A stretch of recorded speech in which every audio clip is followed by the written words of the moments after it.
Israel మళ్ళీ ఇవాళ కూడా బాధ వదిలిపెట్టింది. రోజుకి ఒక 2-3 అటాక్స్ అయినా చేస్తుంది. Air attacks, missile attacks, drone attacks. అందులో చచ్చిపోయేటటువంటి వాళ్ళల్లో సాధారణ ప్రజలు ఉంటారు, చిన్నపిల్లలు ఉంటారు, వృద్ధులు ఉంటారు, మహిళలు ఉంటారు.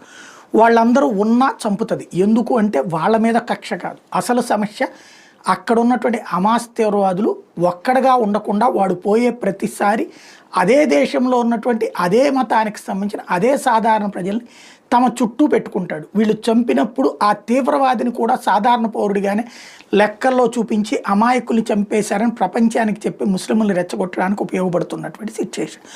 ఇప్పుడు ఇజ్రాయెల్ డిఫెన్స్ ఫోర్స్ తాజాగా ఒక భవనాన్ని పేల్చేసింది. ఆ భవనం ఇప్పుడు వీళ్ళు ఏమని చెప్తారంటే ఆహారం కోసం వచ్చినటువంటి వాళ్ళు లేదా శరణార్థి శిబిరం అంటారు. కాదది తీవ్రవాదుల యొక్క కేంద్రం అని చెప్తోంది. ఎవరు కీలకమైన వ్యక్తులు ఉన్నారు ఆ పేర్లు వెల్లడిస్తామని చెప్తోంది ఇజ్రాయెల్ డిఫెన్స్ ఫోర్స్.